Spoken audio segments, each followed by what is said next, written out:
Hello everyone दोस्तों, welcome back to the channel of Sarang Gujarati Commerce Academy. कैसे हो आप सब लोग? आई होप आप सब लोग बहुत अच्छे होंगे। तो देखो दोस्तों, जो भी मेरा लास्ट वाला लेक्चर था उस लेक्चर के अंदर वहां पे मैंने आप सभी लोगों को ये जो भी अपना टॉपिक है जिसका नाम है factors influencing the elasticity of demand, वो क्या होता है वो मैंने वहां पे आपको एक्सप्लेन किया था। मैंने आपको लास्ट टाइम पे भी बोला था कि ये जो क्वेश्चन है वो आपकी एग्जामिनेशन के पॉइंट ऑफ व्यू से बहुत इंपॉर्टेंट क्वेश्चन है। तो अगर आप लोगों ने इसको नहीं देखा होगा तो प्लीज इसके पहले वाला वीडियो वहां पे आप पक्का देख लेना, ठीक है।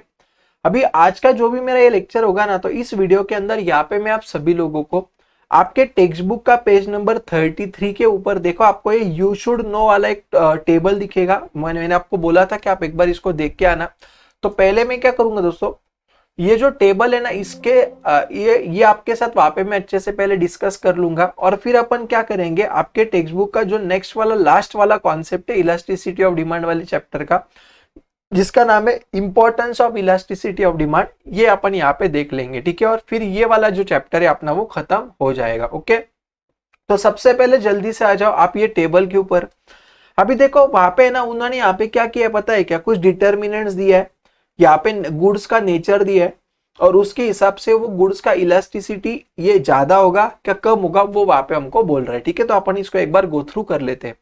अभी देखो बोल रहा है availability of factors. Availability of factors मतलब क्या, कि जब भी किसी भी गुड्स को अपन जब प्रोड्यूस करते हैं, ठीक है, या प्रोड्यूस करने के लिए जो चीजें लगती है, अगर वो मेरे पास अगर बहुत ज्यादा अवेलेबल है, बहुत ज्यादा क्वांटिटी में अवेलेबल है, तो वो केस में उसका जो डिमांड रहता है वो रिलेटिवली क्या रहेगा, बोलो इलास्टिक रहेगा, ठीक है ना। अगर मेरे पास बहुत सारे ऑप्शन है तो ऑब्वियसली मैं मेरे लिए जो अच्छा ऑप्शन रहेगा मैं उसको सिलेक्ट करूंगा। बट अगर मेरे पास अगर वो जो अवेलेबिलिटी ऑफ फैक्टर है अगर बहुत लिमिटेड रहेगा, तो वो केस में मुझे मेरी इच्छा हो या नहीं हो फिर भी मुझे मेरा डिमांड उतना ही करना पड़ेगा, मुझे वही चीज का वहां पे डिमांड करना पड़ेगा। तो याद रखना वो केस में आपका यहाँ पे कैसे रहेगा, बोलो रिलेटिवली इनइलास्टिक रहेगा, ठीक है। दूसरा, नेचर ऑफ कमोडिटी अपन ने देखा था, अगर नेसेसरी गुड्स रहेंगे तो अपन जनरली डिमांड चेंज नहीं करते, अपन उसका उतना ही कंजम्पशन करते रहते, तो यहाँ पे इनइलास्टिक रहेगा। रिलेटिवली, मैं वापस बोल रहा हूँ, परफेक्टली वाला जो कॉन्सेप्ट है, परफेक्टली वाला कॉन्सेप्ट अभी हम लोगों को यहाँ पे प्रैक्टिकल लाइफ में एप्लीकेबल नहीं होता, सिर्फ रिलेटिव वाले कॉन्सेप्ट ही एप्लीकेबल होंगे, ठीक है। और अगर लग्जरियस गुड्स है तो वहां पे रिलेटिवली कैसा रहेगा, बोलो इलास्टिक रहेगा। आगे हैबिट्स, हैबिचुअल गुड्स है तो इनइलास्टिक, डिमांड चेंज नहीं करते। और अगर नॉन हैबिचुअल रहेगा, आदत नहीं लगी हमको, तो ठीक है, उसका वहां पे इलास्टिक डिमांड रहेगा, ठीक है ना। इलास्टिक मतलब चेंज होना, इनइलास्टिक मतलब चेंज नहीं होना, ठीक है।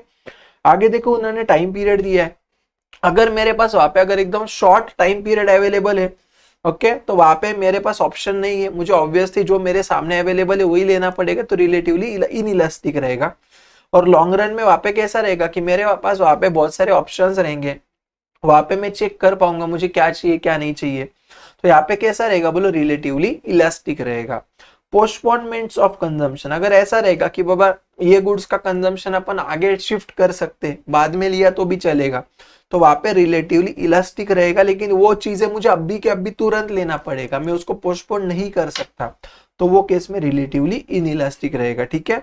और लास्ट में यहाँ पे देखो, किसी गुड्स अगर मान लो ज्यादा चीजों के लिए आप यूज कर रहे हो, उसका सेवरल मल्टीपर्पज यूज है, उसका यूज कैसा है मुझे बोलो मल्टीपर्पज यूज है, तो रिलेटिवली इलास्टिक, आणि स्पेसिफिक सिंगल यूज वहां पे बोल सकते हो, तो रिलेटिवली इनइलास्टिक, ठीक है। ये चीजें आप लोगों को याद रखना है बच्चों, में वापस बोल रहा हूं आपको, ये मे बी ट्रू और फॉल्स में या वगैरह वगैरह ये आपको आ सकता है, ठीक है। चलो, तो अभी देखो आज का अपना जो मेन वाला टॉपिक है जिसका नाम है importance of elasticity of demand, ये अपन यहाँ पे क्या करेंगे, बोलो पढ़ने वाले हैं, ठीक है। अभी देखो दोस्तों, जैसे है ना, अल्फ्रेड मार्शल नाम के जो इकोनॉमिस्ट है उन्होंने ये इलास्टिसिटी ऑफ डिमांड लाया, बरोबर। तो ये जो लॉर्ड केन्स नाम के इकोनॉमिस्ट ना, केन्स करके, वो बोलते हैं कि बाबा अल्फ्रेड मार्शल ने वहां पे जितने भी कॉन्सेप्ट लाए, तो वो सारे कॉन्सेप्ट में से मोस्ट इंपॉर्टेंट उन्होंने जो लाया ना, वो आपका क्या है, बोलो इलास्टिसिटी ऑफ डिमांड है, ठीक है। तो अभी देखो यार, ये इलास्टिसिटी ऑफ डिमांड है ना, जो अलग अलग लोग है, जैसे प्रोड्यूसर है, दूसरा अपन बोल सकते गवर्नमेंट है, तीसरा वहां पे अपन बोल सकते फैक्टर प्राइसिंग है, पब्लिक यूटिलिटीज है, ठीक है, फॉरेन ट्रेड है, तो ये सारी चीजों में ये इलास्टिसिटी ऑफ डिमांड ये बहुत ज्यादा इंपॉर्टेंट है। हर एक लोगों को, जैसे प्रोड्यूसर को ये इलास्टिसिटी ऑफ डिमांड का बहुत फायदा होता, कस्टमर को होता या गवर्नमेंट को होता, तो ये क्या क्या फायदे वो अपन यहाँ पे देखने वाले, ठीक है। क्यों बाबा इलास्टिसिटी ऑफ डिमांड प्रोड्यूसर के लिए इंपॉर्टेंट है, क्यों बाबा इलास्टिसिटी ऑफ डिमांड गवर्नमेंट के लिए इंपॉर्टेंट है, क्यों बाबा elasticity of demand foreign trade के लिए इंपॉर्टेंट है, वो अपन यहाँ पे देखने वाले। ठीक है, अभी देखो यार, हर एक जो प्रोड्यूसर होता है, प्रोड्यूसर मतलब कौन, मुझे बोल सकते हो क्या दोस्तों? तो प्रोड्यूसर मतलब ऐसा पर्सन जो वहां पे किसी भी गुड्स को या किसी भी सर्विसेज का क्या करता है, मुझे वहां पे बोलो प्रोडक्शन करता है। यस और नो, मुझे बोलो प्रोड्यूसर मतलब कौन? प्रोड्यूसर मतलब ऐसा पर्सन जो किसी भी गुड्स या सर्विसेज का प्रोडक्शन करेगा। यस और नो? यस। तो देखो वहां पे क्या है पता है क्या, कि प्रोड्यूसर को वहां पे क्या करना पड़ता है, तो जो भी उसके गुड्स है, ओके, जो भी उसका प्रोडक्ट है, उसके प्राइजेस वहां पे उसको क्या करने पड़ते हैं, बोलो डिसाइड करने पड़ते हैं। ठीक है, तो अभी मुझे एक बात बोला, ऐसा होगा कि नहीं कि प्रोड्यूसर ने मान लो उसके गुड्स का वहां पे प्राइस अगर एकदम से बढ़ा दिया तो शायद उसका डिमांड बहुत ज्यादा कम हो गुड्स का, बरोबर है क्या?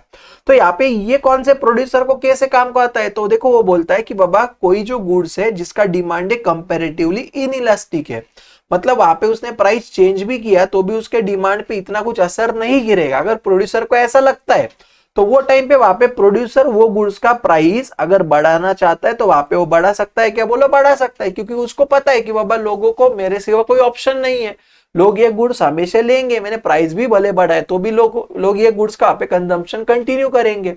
तो हमेशा याद रखना कि अगर कोई गुड्स अगर ऐसे है दोस्तों कि जिसका डिमांड है रिलेटिवली इनइलास्टिक है, तो वहां पे आप उसका प्राइस बढ़ा या कम कर सकते हो। ठीक है, बट कुछ गुड्स ऐसे भी होते हैं कि बाबा जिसका प्राइस अगर आपने चेंज किया ना तो उसका डिमांड तुरंत चेंज हो जाएगा। ओके, जैसे आप जैसे मान लो वहां पे बहुत ज्यादा लोग हैं जो क्या कर रहे, बोले ये सारी चीजों को वहां पे बेच रहे, तो वो केस में फिर वहां पे तुम इसका प्राइस जनरली चेंज नहीं कर सकते हो। ठीक है, तो इसलिए यहाँ पे प्रोड्यूसर के पॉइंट ऑफ व्यू से ये जो कॉन्सेप्ट है ना तुम्हारा, कौन सा वाला मुझे बोले यहाँ पे तुम्हारा इलास्टिसिटी ऑफ डिमांड, ये क्या है बोलो, बहुत ज्यादा इंपॉर्टेंट कॉन्सेप्ट वहां पे माना जाता है। और साथ साथ में देखो दोस्तों, जो मोनोपॉलिश होता है, मोनोपॉलिश मतलब कौन, जो सिंगल सेलर है, बरोबर है क्या?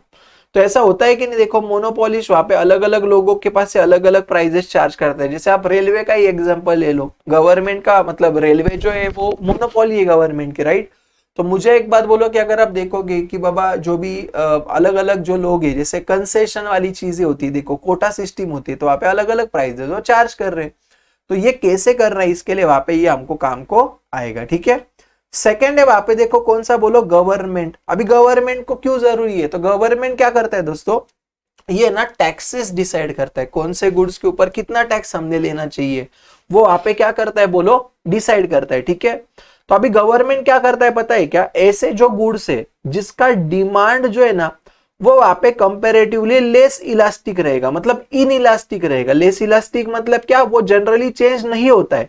ऐसे भी गुड्स होते हैं कि नहीं, जैसे आप मुझे बोलो ना यार, मान लो पेट्रोल है, डीजल है, ठीक है ना, तो ये जो चीज है दोस्तों उसका डिमांड, अभी देखो ना पेट्रोल आज मान लो 105 रुपए चल रहा है फॉर एग्जांपल, अगर ये पेट्रोल का दाम अगर कल जाके 110 भी गवर्नमेंट ने कर दिया तो भी वो लोग उसका डिमांड करेंगे कि नहीं, बोलो करेंगे, समझा क्या? तो गवर्नमेंट वहां पे क्या करता है दोस्तों, पहले मार्केट में ऐसे गुड्स वहां पे फाइंड आउट करता है कि जिसका डिमांड ये रिलेटिवली कैसा है, इनइलास्टिक है, और जिसका डिमांड ये रिलेटिवली इनइलास्टिक है उसके ऊपर गवर्नमेंट यहाँ पे ज्यादा टैक्स क्या करेगा, बोलो हमारे पास से चार्ज करेगा। ठीक है, आणि जो गुड्स है बाबा जो नेसेसरी है, जिसका डिमांड चेंज हो सकता है, तो वैसे गुड्स पे गवर्नमेंट वहां पे कम टैक्स क्या करेगा, बोलो चार्ज करेगा। ठीक है, तो इसलिए दोस्तों ये जो इलास्टिसिटी ऑफ डिमांड वाला कॉन्सेप्ट है गवर्नमेंट के लिए भी वहां पे बहुत ज्यादा इंपॉर्टेंट है। ठीक है, अभी तीसरा यहाँ पे कौन सा, important in factor pricing. Factor pricing मतलब क्या है, तो आपको पता है ना, जब भी कोई भी प्रोड्यूसर को अगर किसी गुड्स का अगर क्या करना होगा, प्रोडक्शन करना होगा,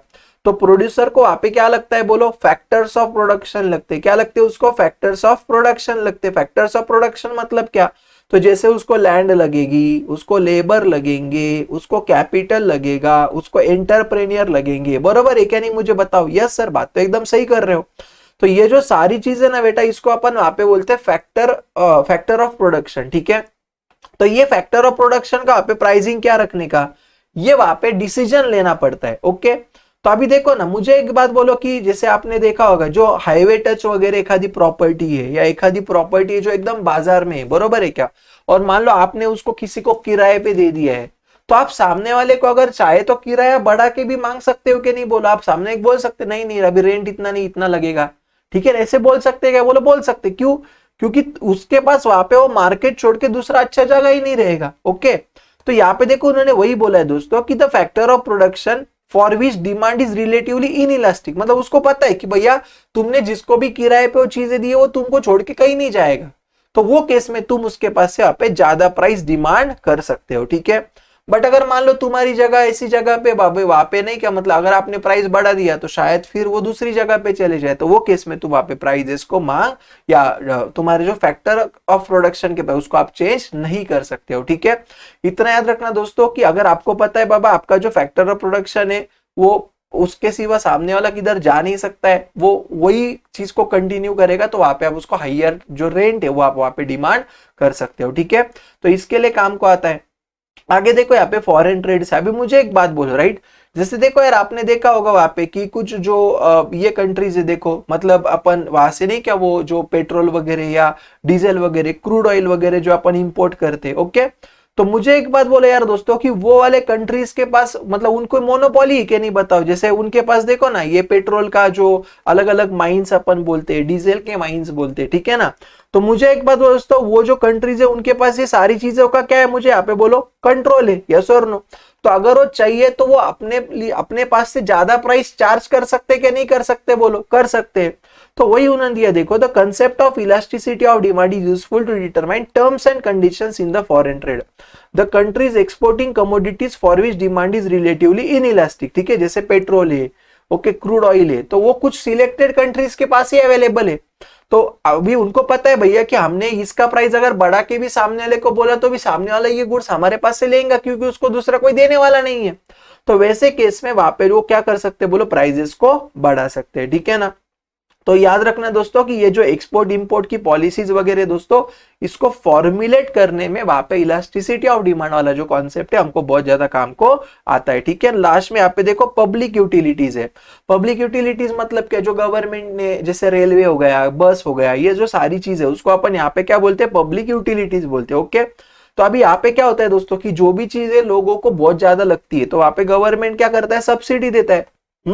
और जो भी ऐसी चीज है दोस्तों कि वहां पे मतलब गवर्नमेंट को ऐसा लगता है बाबा कि यार ये चीजों के ऊपर अपन ज्यादा लोगों के पास से टैक्सेस ले सकते हैं, तो वहां पे गवर्नमेंट क्या करेगा, टैक्सेस को बढ़ा देगा, ठीक है। तो यस, ये सारी चीजों के लिए वहां पे क्या है, मुझे बोलो, अपना जो इलास्टिसिटी ऑफ डिमांड वाला कॉन्सेप्ट है वहां पे हमको काम को आएगा, ठीक है। तो यहाँ पे इंपॉर्टेंस अगर आपको पूछा जाएगा, ठीक है, ये आपको आया तो दोस्तों आ सकता है भला क्या, आपको 4 मार्क हो तो आएगा ही आएगा, what is elasticity of demand and what are its importance, ठीक है, आपको ऐसा आएगा। ये वहां पे आपको आएगा, how elasticity of demand helps to producer for taking his decision, okay, आपको ऐसा भी क्वेश्चन आएगा। तो ये वाले टॉपिक को वहां पे आप बहुत अच्छे तरीके से समझ के लेना, ओके। चलो तो देखो दोस्तों, इस तरीके से यहाँ पे मेरा जो चैप्टर नंबर 3B है, जिसका वेटेज 8 मार्क से लेके 11 मार्क के मैंने आपको बोला था, वो मैंने यहाँ पे कंप्लीट कर दिया। अभी इस मेरा जो नेक्स्ट वाला लेक्चर होगा उस लेक्चर में यहाँ पे मैं आप सभी लोगों को इसका जो एक्सरसाइज है वो सॉल्व करके दे दूंगा, और फिर उसके अगले वाले लेक्चर से वहां पे अपना जो 4th वाला चैप्टर है जिसका नाम है सप्लाई एनालिसिस, वो मैं वहां पे आपका स्टार्ट कर दूंगा, ठीक है। आई होप दोस्तों आप सभी लोगों को जो भी मैं लेक्चर्स प्रोवाइड कर रहा हूँ या आपके लिए जो रिकॉर्ड कर रहा हूँ आप लोगों को बहुत अच्छे से समझता होगा और आप लोगों को इसका बहुत ज्यादा बेनिफिट भी होता होगा, ठीक है। तो लाइकवाइज आप मुझे वहां पे क्या करते जाओ, कमेंट वगैरह में बताते जाओ जरा कि आपको वहां पे कौन सा पार्ट अच्छा लगा, आपको क्या अच्छा लगा, ठीक है। चलो तो thank you so much and that's it for today दोस्तों। सो गाइस, अगर आपको ये वीडियो अच्छा लगे तो वीडियो को पक्का लाइक करना, चैनल पे नहीं रहेंगे तो चैनल को पक्का सब्सक्राइब करना, आपके जितने भी फ्रेंड्स हैं सारे फ्रेंड्स तक ये वीडियो को पक्का शेयर करना और कमेंट करना आपको कौन सा पार्ट अच्छा लगा। यहाँ पे जो आपको दिख रहा है दोस्तों, ये हमारे सारे सोशल मीडिया हैंडल्स है, इसके ऊपर आप हमसे कनेक्टेड रह सकते हो। तो मिलते हैं फिर अपन दोस्तों अगले वीडियो में, तब तक के लिए बाय बाय, टाटा।